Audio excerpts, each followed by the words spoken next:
I'll tell you, it definitely was a wake up call. And I think that's one of the experiences that kind of made me realize what I wanted to do with my life. Because Yep. when I remember sitting in these meetings where, and there's a very strict hierarchy in some of these corporate companies, and I was told, hey, shut up, sit down, don't open your mouth.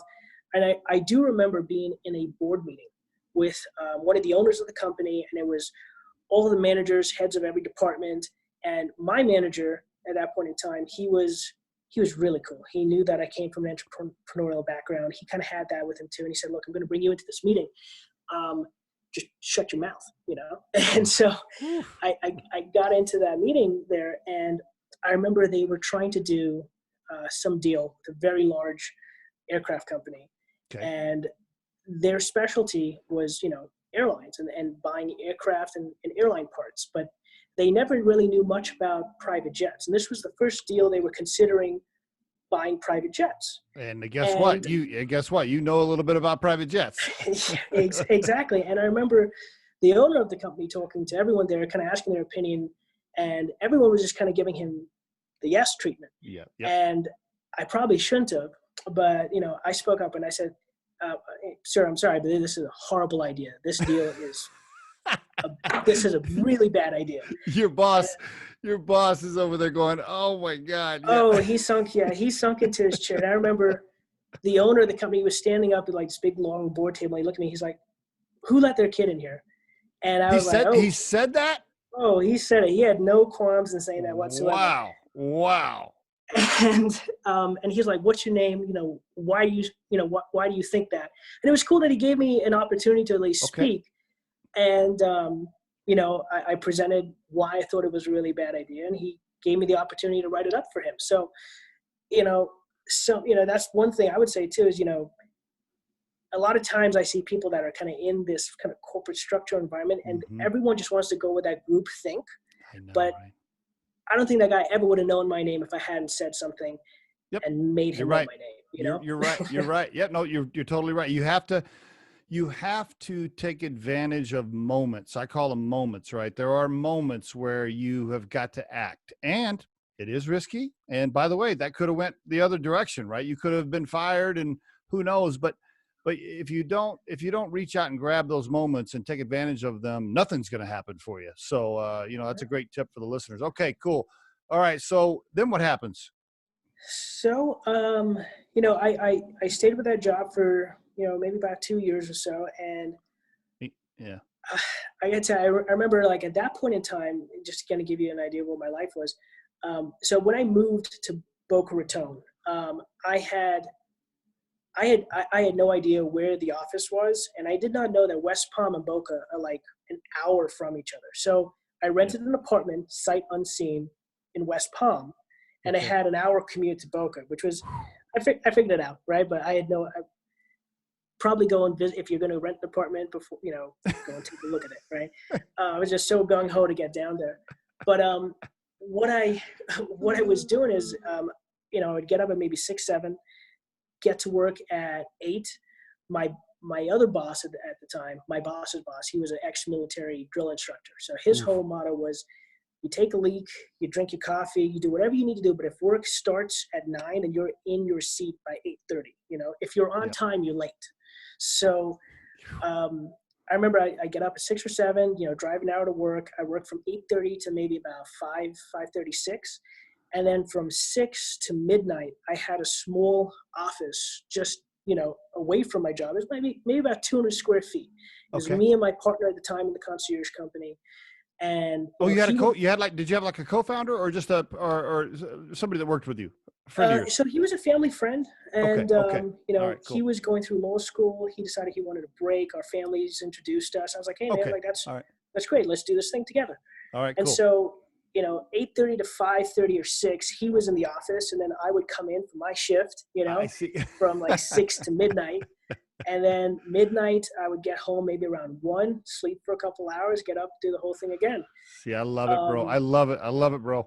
The hustle. It's the hustle. I'm telling you, I don't know, for the listeners, I just hope they understand, especially with the millennial generation. I know I'm always picking on millennials. I hate to do that. It's not just millennials. There's other people too, but I mean, the laziness just kills me. Like nothing's gonna, money just doesn't fall off the tree as you're walking by. Like, no, you have to work your ass off. And by the way, if you're thinking about being a founder in a startup, and you've never done it before, you have no clue how much is involved in getting that done. You're going to work 10 times harder than your regular little employee job. I can assure you. Sorry, I'm just ranting for a second. No, absolutely. It was, it was, you're right. I mean, the hustle, but it was exciting too, Yeah, fun. Yeah, you're having fun. Yep. Yeah, having fun. And, I think after maybe, maybe about, 3/4 of a year of kind of doing that, the day job plus the night thing, the concierge thing was really picking up. And I realized that, I just couldn't, I wasn't in love with what I was doing in my daily corporate job. Right. I was sitting there filling out spreadsheets for somebody else, doing some basic level analysis, but my heart just was not in it. And you're starting to make enough. I'm sure you're doing the math all the time in your head. I'm sure you're thinking, okay, if I lose this income, how much is the can I pay the rent? And maybe I can eat ramen noodles for a few months or whatever. Right. Well, yeah, I mean, and actually what I was doing at that point in time is, I was paid, by my corporate job, and my partner was, the money the business was making was going to go to take care of him. So there, and there was just starting to be just enough where maybe the two of us could be, whole. But maybe you could put like a little cot in the back of the office so you could just sleep there. Get rid of your apartment. Well, I mean, and the thing that made me, it's kind of, getting yourself out of that comfort zone. Cause I had, straight out of college, I had a decent paying, manager kind of level job. I had a 401k, dollar for dollar matching, healthcare, the works. I was like, wow, this is literally what anyone stepping out of college would want, but I just wasn't happy. Yep. Which sounds ungrateful, right? But no, but I totally hear you. Well, that's because the entrepreneurial bug is eating away at your gut, and then no matter what you do, it's going to be there. You're not going to be fulfilled. And so, okay, right. Cool. Go ahead. So at some point you tell these guys, I got to go. I got a business to run. Yeah, and it was that whole risk analysis in my head, and I remember. Yes.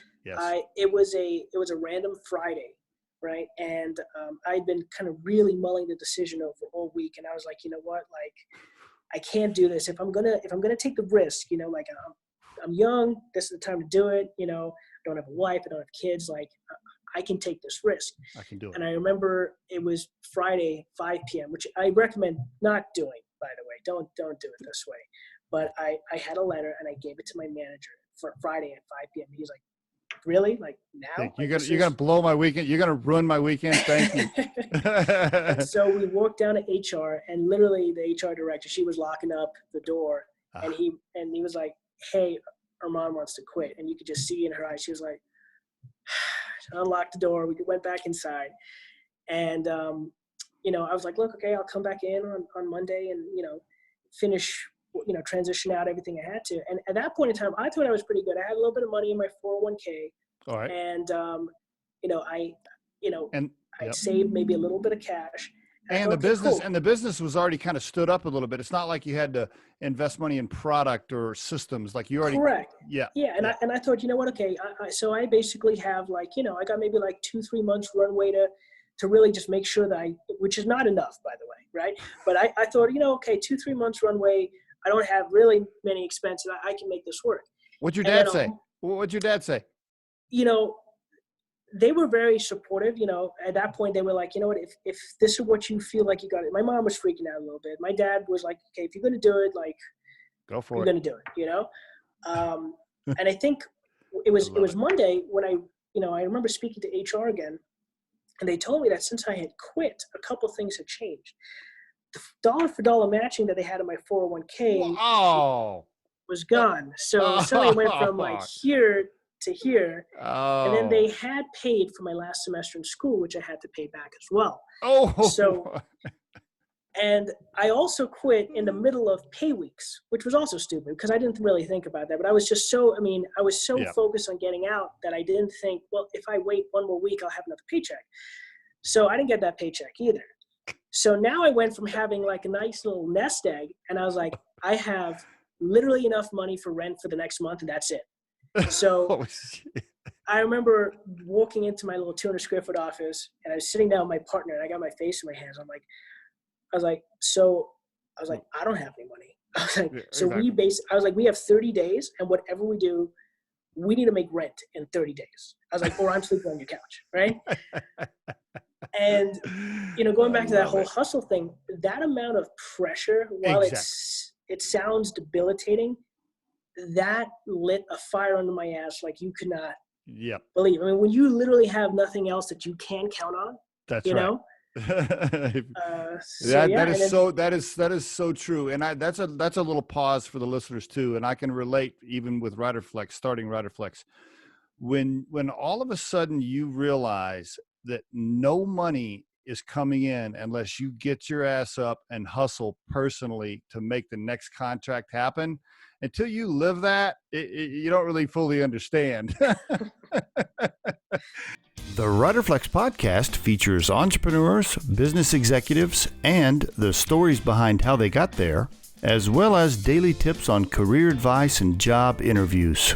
Our show can be heard just about anywhere these days, but you can visit riderflex.com and click on the podcast page to hear all the previous episodes and learn more about the recruiting and consulting services we provide. Contact us at the email address info@riderflex.com or 888-964-5876. Thanks so much for listening, and if you enjoy our show, please be sure to subscribe to our channel and like the episodes.